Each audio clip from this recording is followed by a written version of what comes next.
Welcome to Season 3 of the M-W Tactical Podcast. Sit back and enjoy the conversations with the mad scientist and myself as we discuss the sport of shooting, goals, training, and everyday life. You are listening to the M-W Tactical Podcast.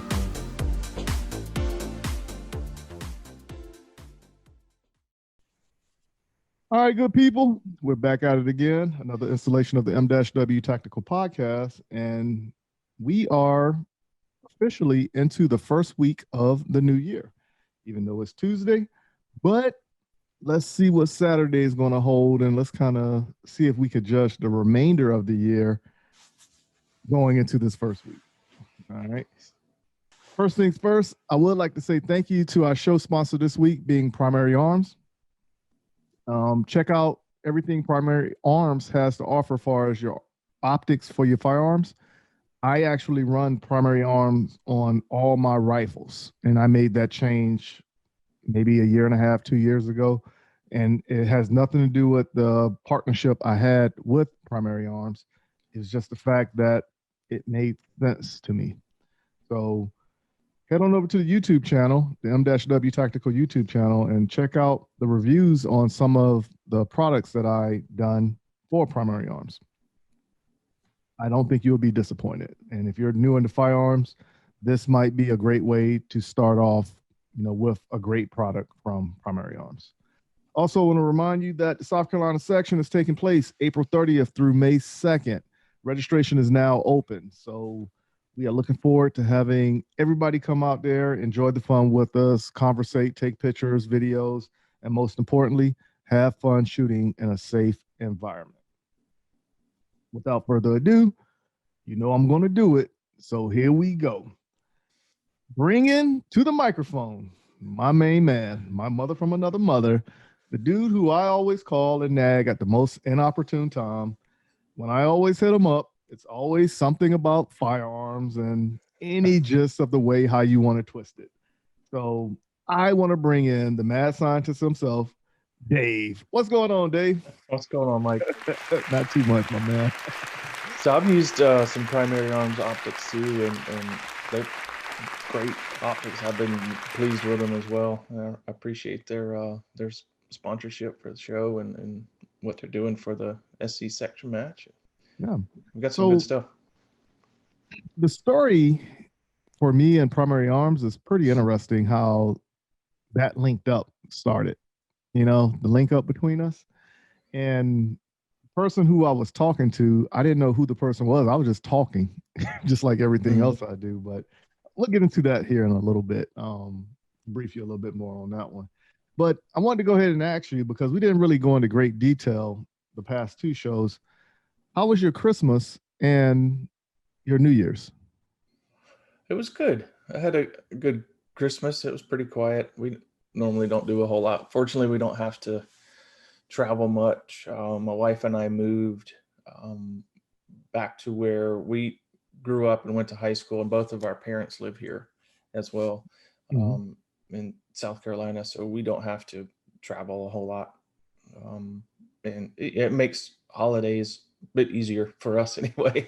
We're not on the road too much, and still get to see the family. So it was good. I had a good time. Hey, that's it right there. Only thing I did, I hung out with the little assistant, and that was pretty enjoyable. We had a lot of fun, and she had a gang of gifts. Yes. Yeah. My son ends up with gifts from everywhere. Yeah. So my whole thing is, I don't like putting up a Christmas tree. Of course, when I was a kid, I enjoyed when my mom put up the Christmas tree. My grandmother will put up a Christmas tree. And of course, they decked it out. It was like a competition in the family who had the best looking Christmas tree. But taking it down, it's always easy to put it up, but it's harder to take it down. So I think that's part of the reason why I don't like putting up a Christmas tree. What did you guys use, the artificial trees or live trees? Both my parents use artificial trees. Yeah. And I think my grandmother, I asked her one time why she didn't use the real tree. And she kept saying like how the tree will shed the the needles. Yeah. And I was just like, well, okay, I get it. And she was like, that's too much cleaning. Now, They make a mess when you drag them yeah. out of the house. Yeah. So the thing is about my grandmother and my mom, they're the type of people where they would clean the house every day, So you come over for Christmas, I would challenge people. I dare you to find a dirt spot or some lint or something. If you find it, I will pay you. Like that's how much confidence I had in like the way they cleaned and everything. So as I got older, um, the thing is, I never really believed in Santa Claus. And the way the story went was when I was younger, I used to get in trouble all the time. And it was always, you got to do the right thing, right from wrong, right from wrong. And I was like, okay, I get it. But here I am. I got into trouble for something. Me and my cousin. My cousin was lying about it. I wasn't lying about it. Right. I just wasn't snitching on him. I was just being quiet about it. And it was the whole lesson about lying. And around about this time frame, this is when I found out that Santa Claus wasn't real. And I reversed it on everybody. And then ever since that day took place, I didn't talk to my family for maybe 3 days, 4 days. I was giving everybody the solid treatment because I was like, oh, that's a double standard right there. How can you say one thing and do something else? So afterwards, I just made it a point, whereas I really don't celebrate Christmas because I feel it's too commercial and the meaning's not really there what it should be. The portion of giving thanks versus accepting gifts, so that's how I look at it. So it's just another day for me. But now that I have a daughter, I do try to make it memorable for her in a sense of speaking. But when she got her presents, she ended up getting this year's Christmas, last year's Christmas, and her birthday. Oh, wow. Yeah, so she had presents on top of presents. And the way I done it last Christmas, I didn't get her. So I put all her presents in like two big trash bags and put it in her closet. And every time we would talk, she'll be like, "Did you really get me something for Christmas?" And then I would show her the trash bags with the presents in them, like because they were still wrapped, you know. So this year, she still remembered about last year. So I was just like, "Okay, you'll Yeah. see when you get here." So we opened up this year's presents first. Then we went to last year's presents, and then we did her birthday. And her bedroom looked like a tornado because I didn't I want to move bet. stuff around the house. So I was like, well, we're gonna open all these in your bedroom. So we went ahead and opened up all the presents in her bedroom. She had a great time and she was very thankful. Like she's not the type of person whereas, oh, I didn't get what I wanted. You can give her a paper clip and she'll make the most out of it. Yeah. Well, that's good. I mean, I'm glad you got her for Christmas this year, and I'm glad you guys had a great time. Yeah. That So means a lot. yeah, we hung out a little bit. So New Year's for me, that's just I don't go out on New Year's. I don't do anything for New Year's. So if anything, I probably just watch a movie, do some dry fire, work out a little bit, and then wake up the next day and think about something else I want to put on video. I'm scared to go out for New Year's, man. People are crazy Yeah. out on the roads, and I don't know. Well, Afraid part of my somebody will run into. reason, yeah, part of my reason for not going out on New Year's is mainly because of the fact that people don't pay attention. No, they don't. So the roads are now crowded, the malls are now crowded, the stores, gas stations, everything is crowded, and people are trying to do the same mission, which is gather a present or get to a loved one or get to some type of event. And in all that confusion, even though you're off of work, out of school, whatever it may be, when people are driving, they are really enjoying the moment, the time frame, but it's like they're throwing safety out the window. Mhm. Not everybody, but majority of the I people. saw it a lot. I went out Yeah, Christmas Day a little bit, and yeah, just they're forgetting that they're actually in a car driving on the road. I don't know. yeah. Yeah. It's and like I said, saw the same thing the day after Christmas. I went and had it's this procedure they call it the Gara fish, the Gara fish something to that effect. Whereas you sit in this parlor, put your feet in this fish tank, and the fish come up and eat the dead skin off your feet. So I Okay. ended up taking my daughter to that spot because I went to it the week before, showed my daughter the video of me doing it. So she said she wanted to do it. So we went and did it. And driving to that location at the mall, literally you saw people swerving and about to hit other people and cell phones and not paying attention. Yeah.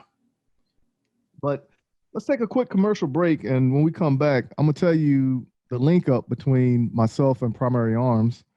And we'll jump into the topics that we're going to talk about for this week's show. All right. All right. So everybody, please stay in your seats. And here are a few words from our sponsors. Hey, this is Brian Conley at Hunters HD Gold.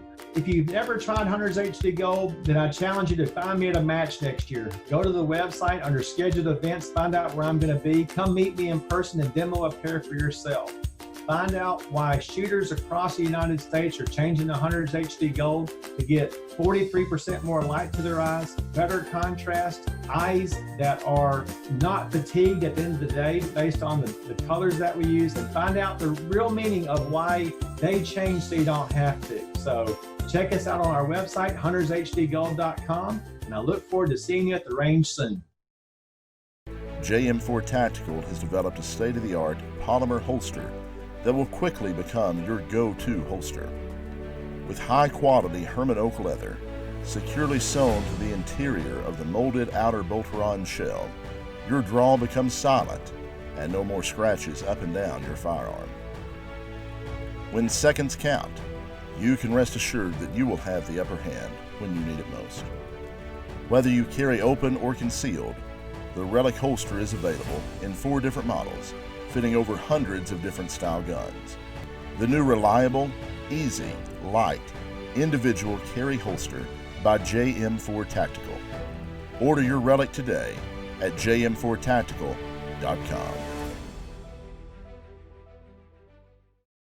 Are you in the market to purchase your first or next firearm, but find the atmosphere of a gun store intimidating, crowded, or uninviting? There's a way for you to purchase the gun you want while avoiding the crowds, the gruff salesmen, and the marked up prices that come with a brick and mortar gun store. The process is called a transfer, where the purchase is made at an online store and sent to a federally licensed middleman called an FFL, who processes the paperwork and background check for a firearm purchase.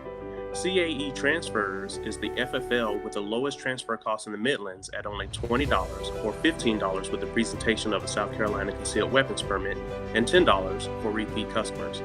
If you live in Columbia, South Carolina or its surrounding areas, choose CAE Transfers as your FFL during checkout and let me help you complete your online gun purchase.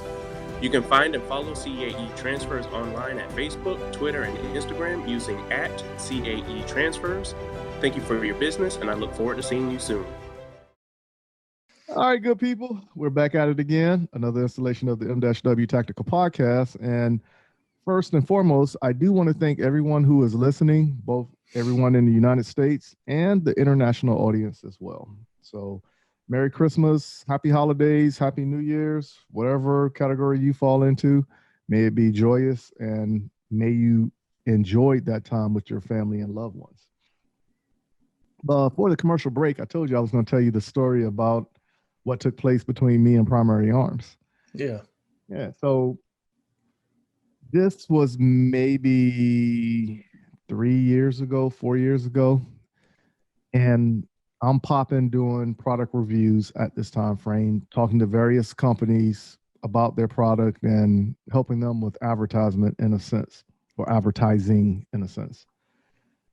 And here I am talking to Primary Arms, and I was talking to the guy who actually develops the reticle on the screen. His name is Dimitri.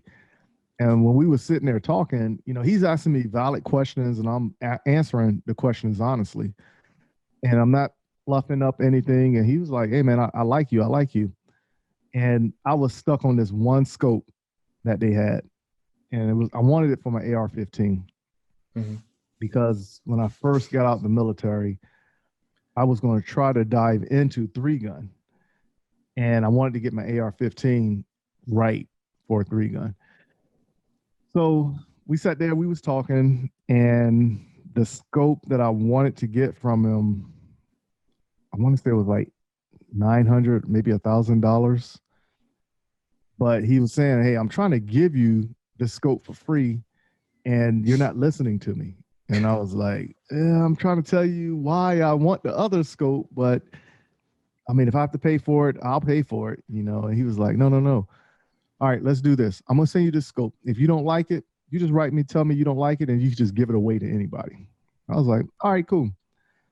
So he ended up sending the scope, which was the Raptor for the AR-15. And if you head on over to the M-W Tactical YouTube channel, you will see the review on that one as well.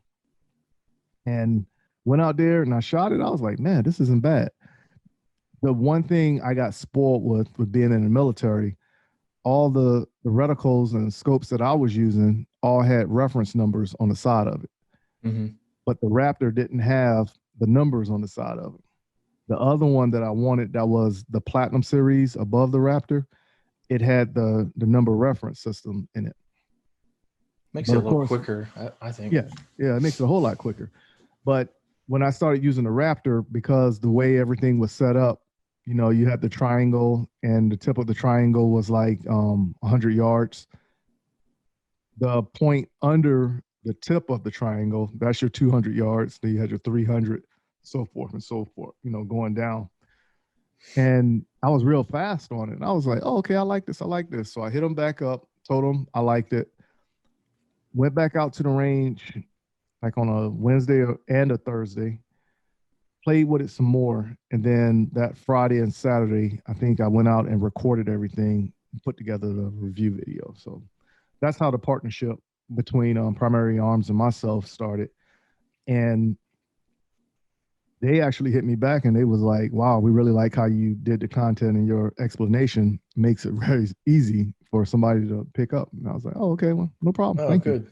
you. Yeah. And then I still get emails today where people will write me and say, this was the easiest explanation on the web that I found, or wow, you made a product, you know, worth my while. I'm going to go get one right now. So I was like, hey, I'm glad I can help. So very good. Yeah, There's actually, so much stuff out there with optics and reticles, man. It's hard to make a decision. If you're able to help some people do that, and that's a big deal. Oh yeah, yeah. So, and once again, it goes back to our original conversation. That's what it comes down to, just helping each other out the best way you can to get somebody to understand and move forward with their dreams and or mission, you know, to make it worthwhile for them. That's awesome.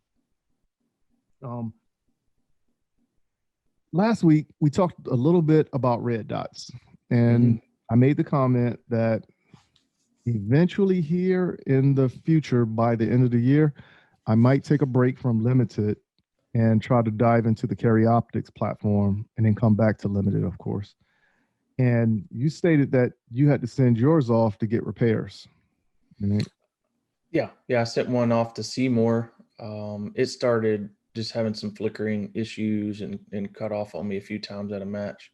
I've already got it back. They've repaired it. Oh, wow. Put their new Gen 5 electronics in it. They're calling them hardened electronics. I don't know what that means exactly, but I've seen some companies will do, like, they'll coat the electronics in an epoxy or something of the similar to kind of help, you know, hold everything in place. Right. They I really expected to pay something for it, just, you know, swap out the electronics. I just asked them to check it out, and, you know, they've got a new generation I was interested in, and they sent it all back to me, and 2 weeks later didn't charge me anything. So Wow. Now that's somebody who actually stands behind their product, and yeah, you can't get mad about that. I didn't ask them to warranty anything for free. You just, you know, check it out, see if it, you know, what needs to be done, and I want to check out the new electronics. They sure did. They sent it back to me. When you got it back, did you notice any difference, the brightness, the settings, or anything that stood out differently from what you originally had? The LED was a little cleaner, a little more crisp. I think it's hard to get in there and clean the LEDs, you know, as you shoot it, and I think you do get a little kind of debris or a haze over it after a while, after you get, several thousand rounds through your gun. But by them replacing the electronics, you have a nice fresh LED, nice crisp dot. They keep the housing the same. As long as the housing is in good shape and the glass is in good shape, they'll just replace the electronics. Okay. All right. Now, have you went out and shot it since you got it back? I have not. I just actually mounted it onto a gun. There's a open gun that I've been working on over my winter break, and it's going on that backup gun right now. I have not shot it yet. Yeah, I forgot that you sent the Limcat back for the new grip, and you haven't got that back yet. No, man, that'd be nice if they could turn that around in 2 weeks, but they've got to do some refinishing, and that'll be a little bit longer process. You think you're going to get that back by like February timeframe? Hope so. They're normally not too busy around the end of the year after Nationals is over. They're super busy around Nationals, and then they calm down around the end of the year, beginning of the year. So I hope we can get that turned around fairly quickly. Okay. Well, I made a determination what I want to get as far as the scope, and I narrowed it down between the SIG and the Holosun. And I think I'm going to go forward with the Holosun. And the one that I was looking at was the 407K. Now, I didn't read into like the shock technology like you had talked about. I was just looking for something that was practical, that I felt it would fit what I needed it to do at that time. But I'm still doing the research. But as of right now, the one that I was leaning forward is the 407K. What is it about that dot that you're liking? One thing, the price. Yes. The other thing, it really, because I'm like, a red dot is a red dot. That's how I formulated in my mind. The only real experience I have with anything optic with a dot is, like I said, aim point, the EOTech, the ACOG that I use. So everything has been based off a rifle and not a handgun. You know, so my determining factor is just off of what I'm reading and what I think will work for me. But then again, getting that 407K, it might be like, okay, this isn't what I thought it would be. But just like anything else, I know enough people in the area, whereas I can't say, do you mind if I take your gun out for like 2 or 3 days and just practice with it so I can make a determination on the dot, Yeah. So you can definitely try mine out. And I actually just got the 507K. Here we go. All right. So it's not a K. I'm sorry. It's a 507C. Okay. So now, what's so special about that one that made you determine you wanted that one? This was I love red dots. Everybody knows that I love red dots for competition guns, and I use the Seymours with a big 10 MOA dot. It's not something that I would really want to carry. I don't carry my open guns. It's just meant for competition. It's just simple on off, brightness up down, which I like the simplicity of it. But my thought was, with a carry gun, I don't want to add something else that I have to do. If I draw the gun, if I need to use it in a self-defense situation, I don't want to have to reach over and try to, turn the dot on and have to worry with that. So this and several of the other Holosuns have shake awake technology. They might call it something else, but it also has an auto shut off after 10 minutes is the way it comes set from the factory. You can change it to auto shut off after an hour and then 2 hours. I think there's 3 options there, but it'll shut off after a set period of time if there's no movement. If the sensor inside the dot doesn't sense any movement, it'll shut itself off just to conserve battery. And as soon as you back up, it'll sense movement and it'll turn itself back on to the last setting where that you had it set to, brightness level. And this one in particular, and several of the Holosuns, you can see part of their actual logo is a circle with a dot in it, and that's kind of one of their reticle options that they're kind of famous for. You could get a 32 MOA circle with, most of them have a 2 MOA dot in the center, and you can alternate between the circle and the dot itself, or the circle only. Those are all options there. And this one also has a solar backup, so it's dual powered. You've got the battery, of course. If it's bright enough, it'll use the solar energy to power it, and it senses, if there's not enough ambient light to power the dot, it'll go to the battery. So it was a lot of new technology, or newer to me anyway, stuff I haven't really played around with, but I like the idea of it being, the auto off to conserve battery, because I'm going to carry the thing every day, but also the auto on, in case I need to use it. I don't have to fiddle with buttons and settings and stuff to get the dot there. Yeah, I think I want to go that route only for competition. And of course, I'm a diehard person, keeping it old school, iron sights. But I do believe we're going to see law enforcement and other agencies putting some form of an optic on their handguns. I seen that in the military probably 10 years before I got out. And I said, okay, I think the military is going to go that route. Then, of course, 3 years later, we started going that route. It's great, man. It is the best sighting system that I think you can put on a handgun. And we've had, some, I don't know, mechanical, electrical issues, just longevity of the dots. So you're putting them on a gun of this fashion. This happens to be my new carry gun. Yeah. So if you're listening to the podcast, if you head on over to the YouTube channel and check out the podcast, you will see the Canic that the Mad Scientist has up with the Hollow Sun on it. Yeah. So I actually recently acquired this one for my carry gun for this year, and I shot the Canic SFX in carry optics for competition with a different dot.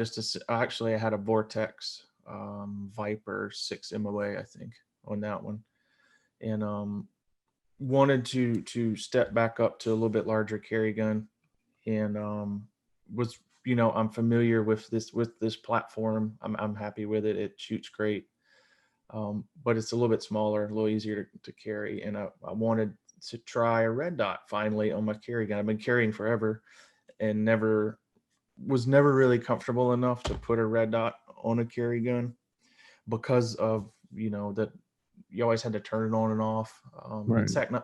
Technology has gotten a little better now, and I'm going to give it a shot this year. So far, I'm really happy with it. Yeah, honestly, I personally do think putting a red dot, whether it be on a rifle or the handgun, it does, in a sense, make shooting easier, in a sense.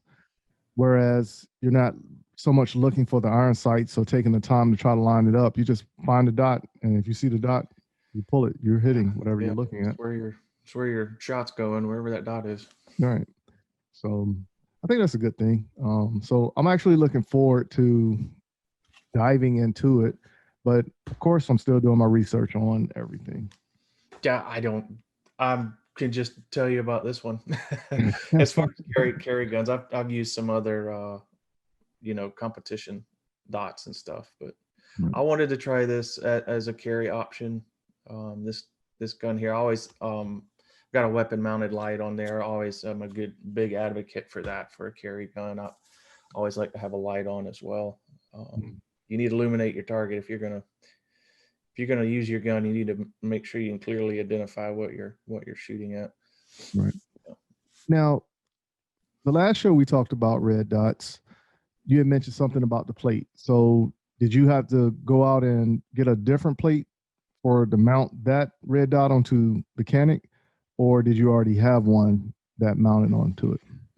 So, well, this gun in particular, and a lot of guns now are coming pre-cut for optics. And if you can see on the YouTube guys, there's a small plate under the optic right here, and it actually has a hole in it. But they supply 4 different plates that have different mounting patterns, and one of those plates, fit up with that Holosun. We talked about the different mounting patterns that I wish they would just standardize. Right. But we're not there yet. So they do offer this Canic anyway. They supply you with plates. You can order them separately if you need another plate, and you just pop the plate off, screw it down to the slide, and then you can attach your red dot to that plate. Some other gun manufacturers have the mounts cut into the slide and will accept the dot directly without a plate. You have to research which dot you're going with and what the mount is on your gun, on your slide. Yeah, so that's the one thing that I'm really looking forward to, is actually getting the red dot, mounting it on, and actually shooting it and seeing how that's going to work out for me. And it will come across more like still a challenge for me. It's not going to be something serious that's going to take over for me, because my main goal is in the limited division. Yeah. And, this is like, okay, I'll take a break, but I'm still shooting. So it ain't like I'm losing anything. And depending on who you talk with, it almost sounds like you might be gaining something more with shooting with the red dot, going back to iron sights. I think so. I mean, even if you don't plan on doing it for very long, I mean, even if you don't get anything out of it, it's still fun. Yeah. But I think you can gain a little more, you get a little more visual data when watching a red dot move around while you're shooting than you can get from iron sights. Right. It can be good. You can get some information from it that could help you just with shooting in general. Now, as far as gear, are you getting any type of new gear, special gear for 2021? Because you did get a new belt before Nationals. I did get a new belt and a new holster. Yeah. Yeah, and I'm finally liking the holster. I've wanted it all year. I got it from Universal Shooting Academy. It was one I saw early in the year, and I didn't go back to Universal till the end of the year at Nationals, and I picked one up there, and I didn't like it at all at first, but just because it was something different, right? And I'm used to it now. I like it. Other than that, I don't plan on getting any more gear. I'm playing around with some carry gun stuff like this one here. I'm gonna get a different holster made for my carry gun, and I may actually run it a couple times in competition just to get some more rounds down range with that. Yeah, I got you on that one. All right, so let's take a quick commercial break, and we'll come back and finish up talking about gear and then the last topic of the show as well, because we don't have a interview person this week. So it's just us two gliding on down the tracks. Yeah. All right. So everybody, please turn up your radios, turn up them headphones, stay in your seats, and here are a few words from our sponsors. Hey, this is Brian Conley with Hunters HD Gold, and you are listening to the M-W Tactical Podcast.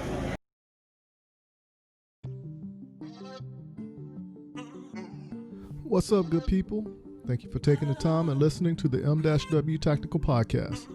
Please go visit the M-W Tactical store at www.m-wtactical.com/store and help support our efforts by purchasing a shirt or two. If you haven't done so, go follow us on Instagram and Facebook by searching for M-W Tactical.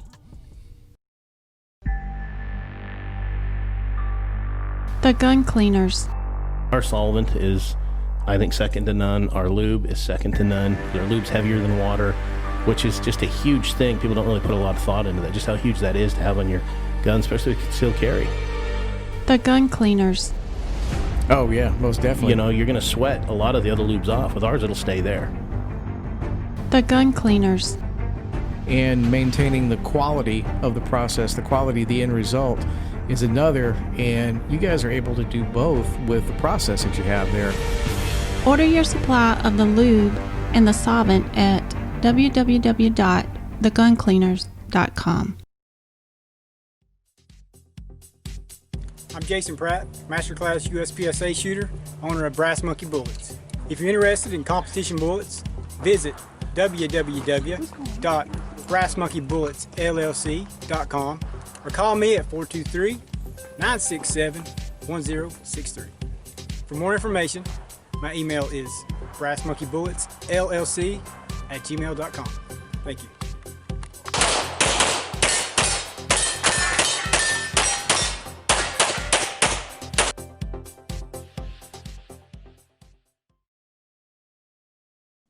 All right, good people, we're back at it again. And like we always say, thank you for listening to the M-W Tactical Podcast, spending the time with us on your commute while you at work, or maybe even while you dry firing. So thank you for joining the mad scientist and myself as we talk about our journey and our views within the gun world. Before we left, we were just talking about gear. And I'm sitting here thinking, if I dive into carry optics, I know I'm going to use my Walther. I do want to get the steel frame Walther. So the holster that I already have, the Ghost holster, it should work for the steel frame as well. But I do know I need to get another gun and maybe some more magazine pouches. Mm-hmm. So just like shooting, your skills, your instincts, and your overall talent is going to play an important part. But I honestly believe the gear that you have is 95% of it. Well, we know a good holster manufacturer that Mike could set you up with one at GM4. That is true. Very true. Very true. But now you said you're going to carry the Canic for your personal carry. Yeah. Right? Now, because of the optic being on it, how is that going to work as far as what you have right now for a holster for the Canic? Well, seeing how I shot the SFX in competition, we did some indoor matches a couple of years ago that were low light and no light. So I had a weapon mounted light, and I made a holster for that competition. And on the video, if you guys are looking at YouTube, this is my current rig. It's kind of modified from something I've previously done, but it holds, it's got my gun in there with the weapon mounted light and its clearance for the red dot. And I have an extra magazine pouch next to it.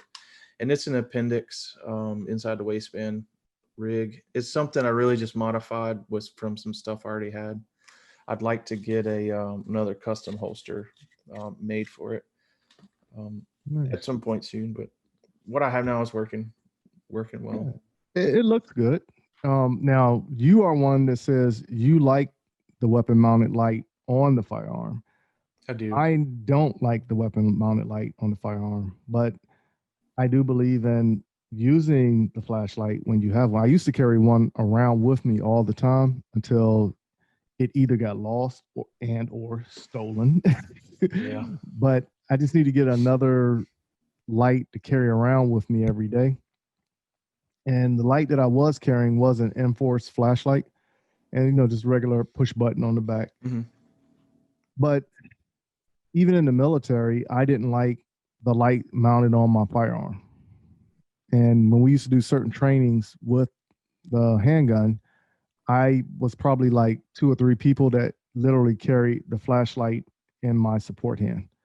But there's ways you can hold it and still be effective with holding the firearm and the light. Yeah, and there is. do what you want to do. You just have to be cautious of it. But I trained so much with that aspect that I did not get spoiled with the mounted light, and it has that rotator lever or the push button. Mm-hmm. I don't have anything against it.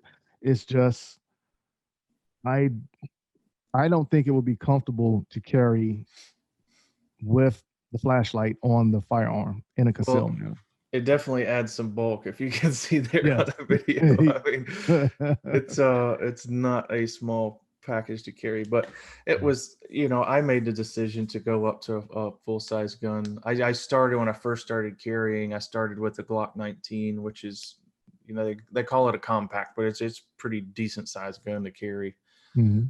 Which is about the same size as this Canik Elite, really. But I switched back.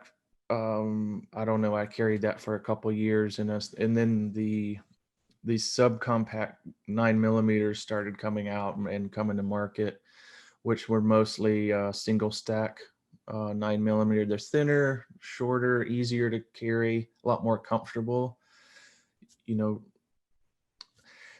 People say that comfort is not really a important consideration with a gun. You're not carrying a gun to be comfortable. You're carrying it to, be able to defend yourself. But if you're not comfortable with that, with the holster, with your setup, if it's not comfortable for you, you may not be wanting to carry it.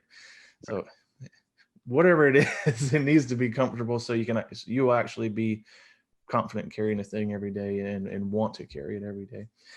But I carry a flashlight also, just a external flashlight, as well as one on the light. And like I said, when we were doing that low light, no light training stuff, I did some of that with a handheld light, and you can hold the handheld light and still get two-handed grip on the gun. It works. It's a little bit more cumbersome for me. I like having the weapon mounted light, but you don't always want to point a weapon mounted light at someone that is not necessarily a threat. Right. So if you need to light up that, whatever scenario, you need to light it up. If you only have a weapon mounted light, you're also pointing the gun at that person as well. So I carry both of them. Yeah. Now, let's talk a little bit more about gear, and let's look at it from a concealed carry notion, or an everyday carry, as we like to call it. Even when you sit there and you look at it, I believe in carrying a backpack around with me, but I only carry a backpack around if I'm going to be away from my environment, meaning wherever my headquarters is at that time, for a long period of time. When I do carry a backpack, I do have like a tourniquet, some form of a first aid kit in there, maybe some extra rounds, and depending on my attire, the firearm might be in the backpack. But I have 3 different type of backpacks that I carry. Nothing special. The one that I have from Proper, it does have that zipper case where you can put protective plates in there. But I've never carried outside of the military a backpack with protective case. I mean, that protective insert. Yeah. So, but now, do you actually carry any type of bag with anything like that on the inside? I do. I started carrying a Vertex bag. Also, I carry another firearm with me in that bag. You can check out the Vertex bags. They have a lot of different options. They're pretty discreet in size for different firearms or whatever you want to put in them. They have pockets for stuff, and there's a panel in there where you can put armor in there. And I do have a soft armor panel, level 3A plus, rated for handgun calibers.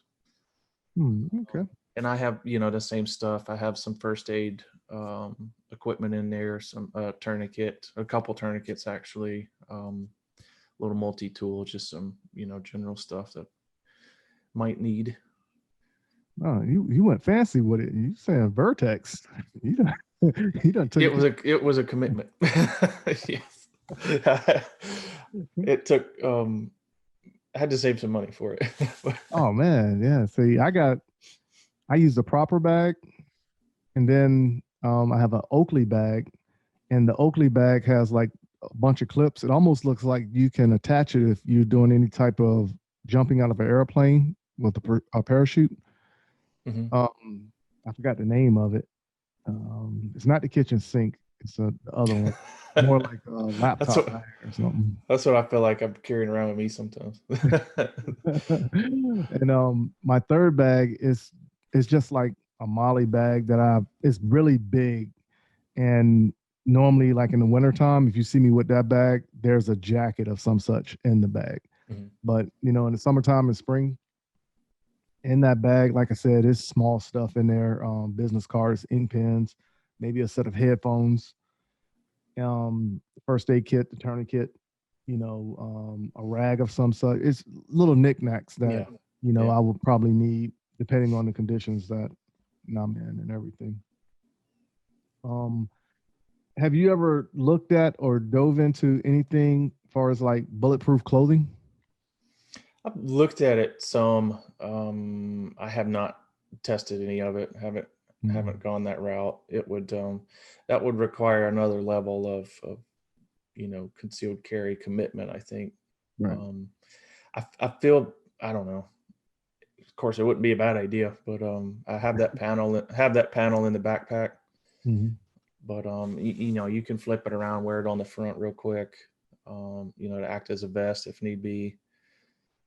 I haven't gone that far. I actually just saw some armored panels that a company's making for vehicles that I thought was kind of interesting. I think that they were advertising, or the way they caught my eye, it was a Ferrari or something that they had armored, and I saw it on YouTube. But checking out their website, they offer these panels that you can, you know, put in your doors.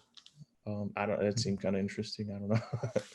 I seen how much that would cost, but I seen that where they was using Ferrari, and they were saying like how the regular Ferrari weight was, let's just say 48 kilos, whatever it said, because it didn't use like the standard measurements.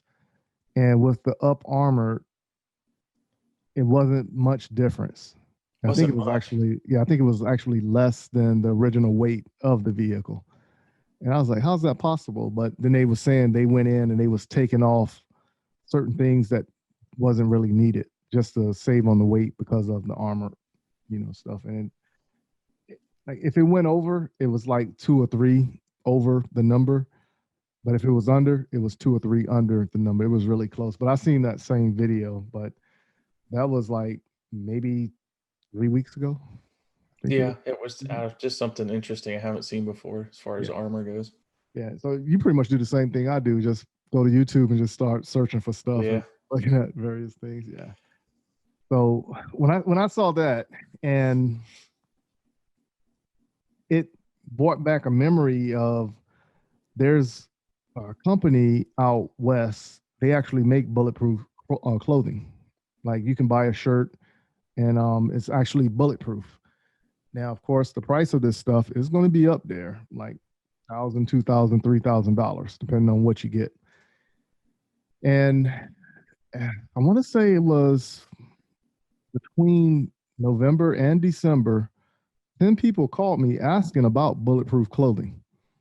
And I mean, like legitly, I'm sitting there like, is somebody trying to play a joke on me or whatever? And when I'm talking to everybody, I had told them the company that's out west, it's the same guy that does it in Mexico. But if you go to Mexico and buy it from him in Mexico, you can go out to his shop. Somebody will put the shirt on or jacket, whatever it is you bought, and you can shoot them with a gun. Oh God. Yeah. Yeah. Now you got to think, when that happens, your ribs going to get bruised. You're going to have some type of injury on you, but the bullet is not piercing you. It's still going to be like hell. You know? So, and when I said that, everybody was like, man, yeah. I was like, no, look it up. I'm for real. Look it up. And I remember when I first heard about that, I was stationed at Fort Stewart. So that was between 1999 and 2006. And I just can't remember the time frame because we was talking about it one day in the parking lot at work, and I was like, man, get out of here. Somebody actually showed the video, and I was like, holy cow, that's real. That's some, you know? Yeah. And I confidence in his product. Yeah, exactly. That's somebody who really stands behind the product. But when I say out west, I want to say that same company is doing the same merchandise development, like in Arizona I think it's in that area, but they won't allow you to shoot the person in the States. Like you go to Mexico, you pretty much do anything you want to do. But it's something, look it up. Like I said, look it up and you'll be amazed at some of the stuff. And the video that I saw where the guy got shot, it wasn't like he like just brushed the shirt off and said, see, look, no damage. When he got shot, I mean, his body literally reacted to the force coming at him. But then they opened up the shirt and you actually saw like the injury right there, like the bruised rib. It was just starting and everything. But and like I said, check it out. Look it up, man. It's very interesting. It's very interesting. Did you actually check out that video that I was telling you about the documentary on John Browning? John Browning, yeah, I did. That was pretty interesting. It was very interesting. Yeah. Really interesting. I was guessing he had around 200 patents or whatever on our last episode. And I think, I'm trying to remember now, I think it was pretty close to 200. They mentioned in that documentary 139 at some point in his life, but he was still filing for patents and still, working on stuff afterwards. So I think he did end up with like 200 something patents. That was really interesting. He was selling stuff to Winchester, and he was coming up with so many ideas that they were just buying them just to keep them out of other competitors' hands, even though they didn't have any intentions on actually, marketing that particular firearm or whatever. They'd buy 4 or 5 patents from him to get one that they wanted to, start manufacturing. So he was the man. I think what it was, the way I explained it that last time we spoke on it, it was something along the lines of he made so many different models, but they would just buy it and only specifically use one, right? So like if it was like the lever action rifle that he came out with, he probably was like, "Oh, I got that, I got this, I got this, I got that." And it was like, "Okay, but we only want that." "No, it's a package deal." "Okay, we'll buy them all. We'll give you this amount of money, but we're only going to focus on this." Hey, you bought it, so you do what you want to do. Yeah. I think that's what it was. So, but like I said, it's a very interesting story, especially when you look at how much of his inventions we're still using today. Not just the technology, it's just the actual invention that's still being used today. It's hard to say that about anything else. What else are we using that was designed and apparently perfected 100 years ago? I mean, there have been slight modifications to his old designs, but really the basis of the machine or the firearm is still the same.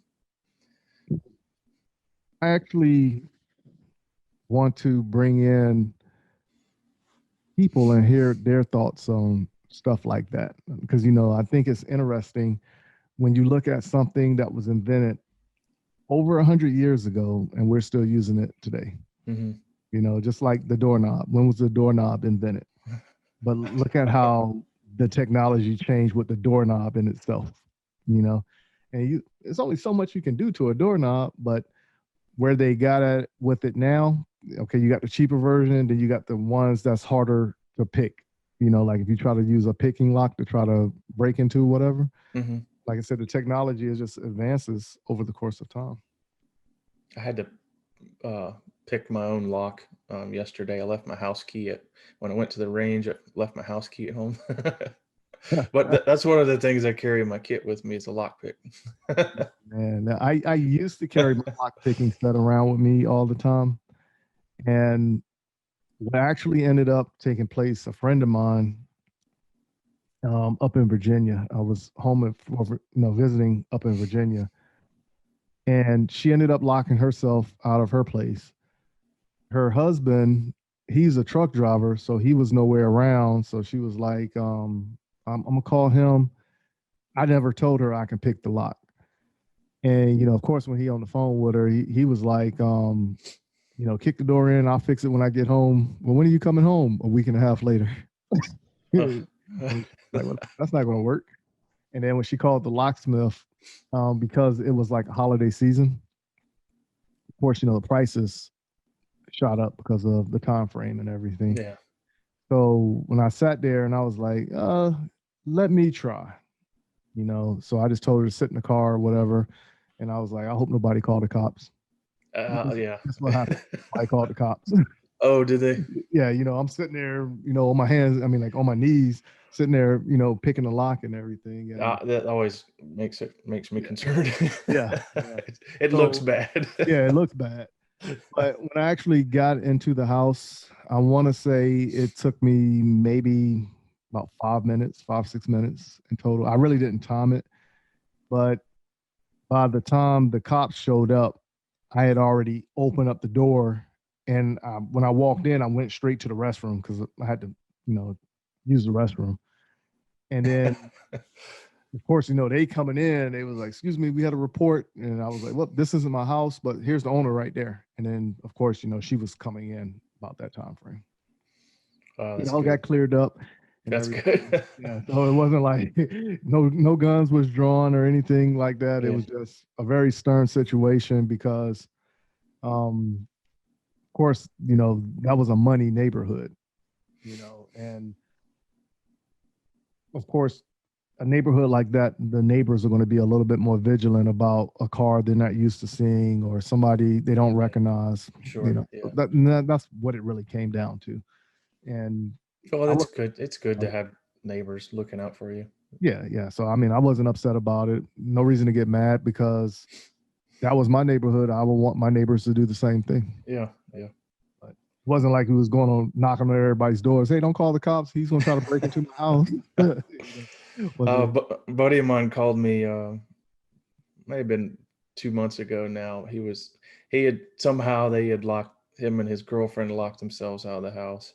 And he was asking me because he knew I carried a lockpick with me. I'm not sure how he knew that, but anyway, he asked me. He's like, "Well, I can break the window out, or we can kick the door." I was like, "Man, don't tear up your house. Come on, give me a few minutes. I'll come over there, and we'll get into it and let him into his house." But it always makes me a little nervous when I kneel down at a door lock and outside somebody's house who's watching me. I did it, lock myself out of my house one day. I've done it a few times since I lived in my house, but this one day I did it. I was in the garage and I was talking on the telephone when I walked out, whatever I was building in the garage. And I remember I was talking to my brother and I locked the door. When I went to go back in, I was like, oh man, it's a habit for me to, when I go behind myself, I lock the door and close it and the door locked. And I was like, holy cow. But luckily my lock picking set was in my truck. Just went ahead, pulled it out, picked the lock, and I was good after that. Yeah. Also, I want to say, I don't know, for those of you who have been going to my Instagram page and Facebook, you would have noticed a couple pictures of me with the Jam 4 shooting shirt on with various different products. And of course, the products that you see me talking about are the people who actually sponsor me in the shooting sport. And the person who actually took those pictures was my buddy, Ricky. And I want to go ahead and give him a round of applause for bringing my vision out to real life in the form of a picture that I can share with everybody else. So thanks, Ricky, for doing that and bringing it forth. And he's going to be following me around doing various video projects and taking more pictures so we can display in the future. They look great. He did some great work, some good photos. I'd like to talk to him about doing some for me. Yeah. He'll make it work. He will make it work.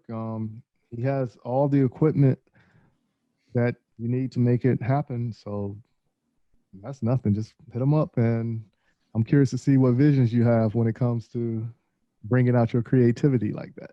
Oh, he's going to have to help me with that. Or maybe you're both going to have to help me. I'm not.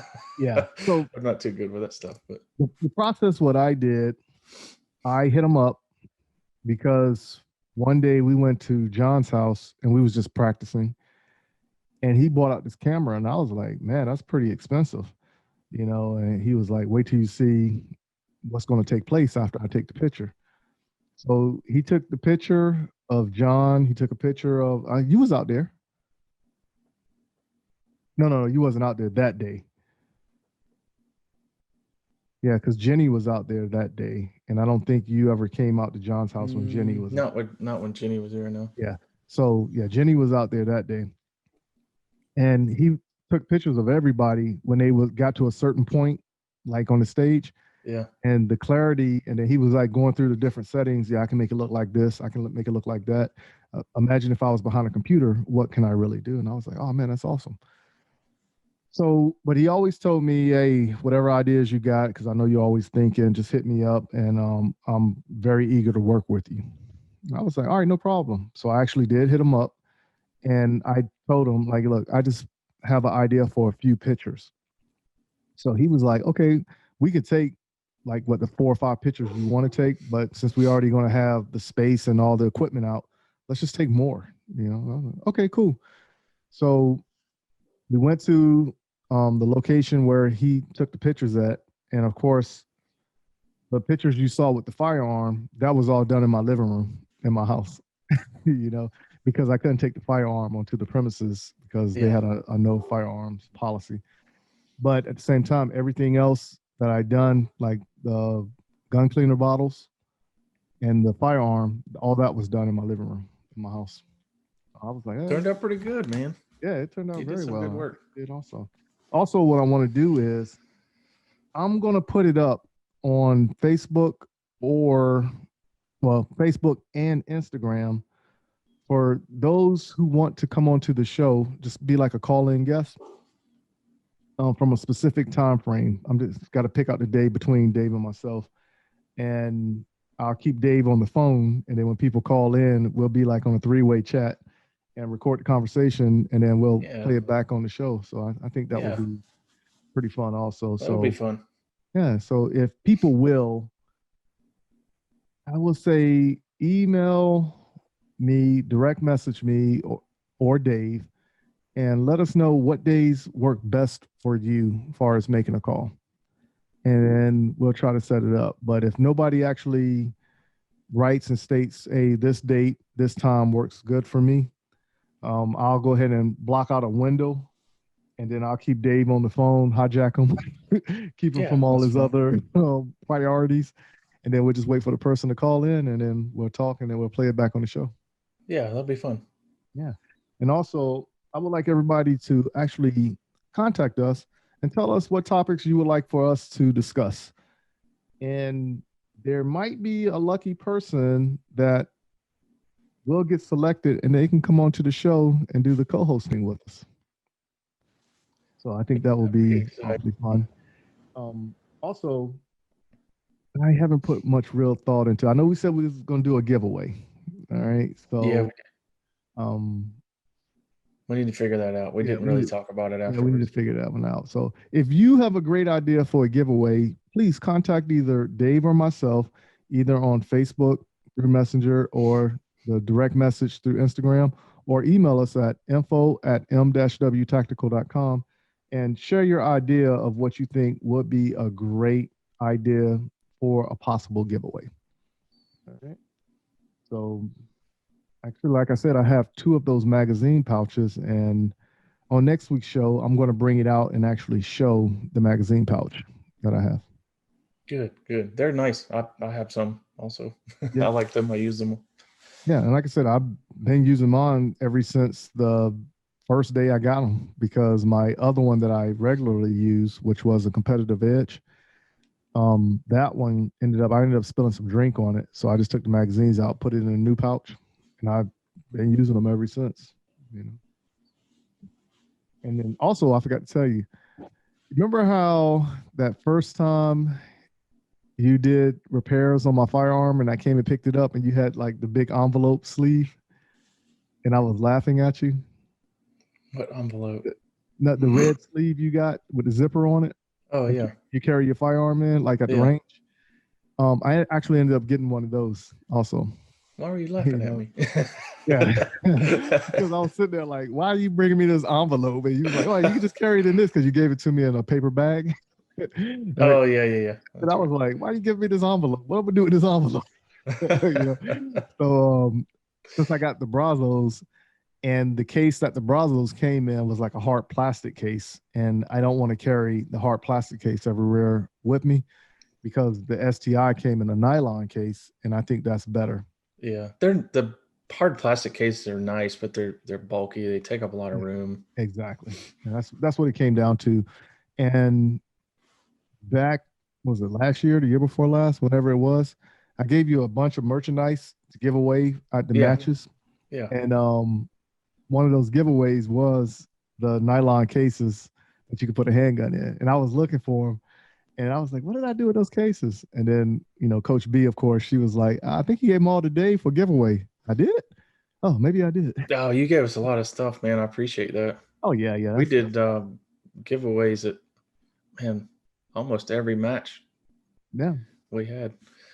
Yeah, so we need to, I'll see what I can do, reach out to people and formulate something and get that going again. We could definitely do that. But I actually ended up getting, I call it the envelope sleeve for the Brazos. So the STI Big Sexy, that's going to be the backup gun at the matches that I have. So that's going to be following just in the bag. But the new Brazos and the envelope sleeve, that's going to be what's going to be. Has it been running okay? Yeah, it's been running perfect, man. Yeah, perfect. Good. The only issues I've had with the firearm is those two hangups that you saw in the two videos that we showed last week. And we're thinking that was a magazine issue. Yeah, probably bulging round because literally I had to take my hand off, hold the slot, and just rack it real hard to get the round to shoot out. So okay. So I don't think that was a gun. I think that was actually the fault of the round and the magazine taking place. Because once I stopped using that magazine, the issue stopped. So Bob at Brazos Custom Gun Works makes some really great guns. Yes. So check him out. Check out his website, 1911store.com.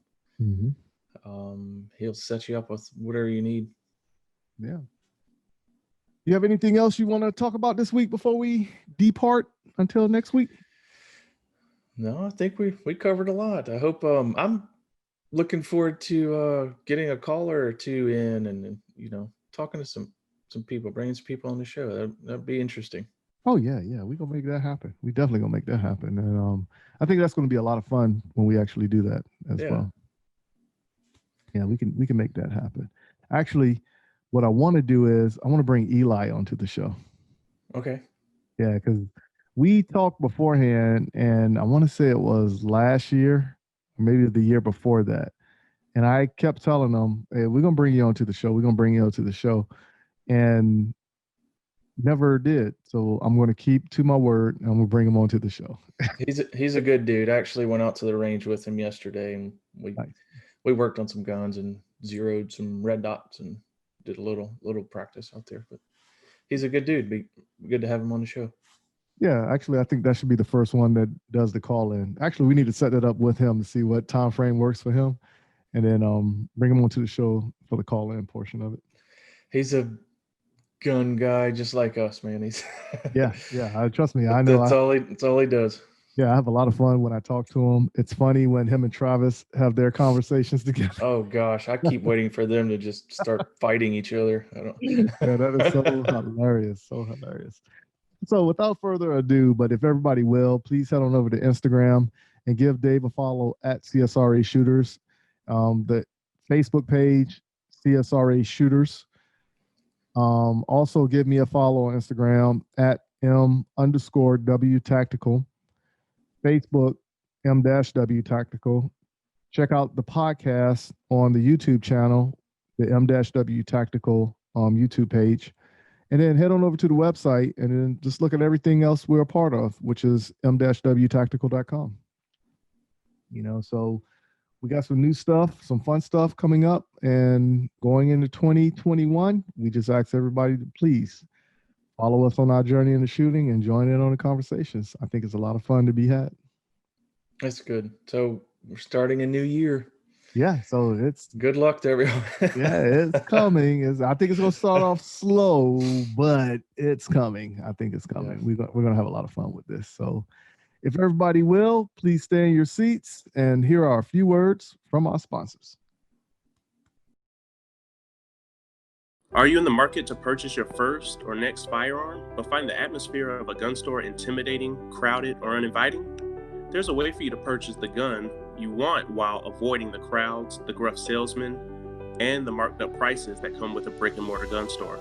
The process is called a transfer, where the purchase is made in an online store and sent to a federally licensed middleman called an FFL, who processes the paperwork and background check for a firearm purchase.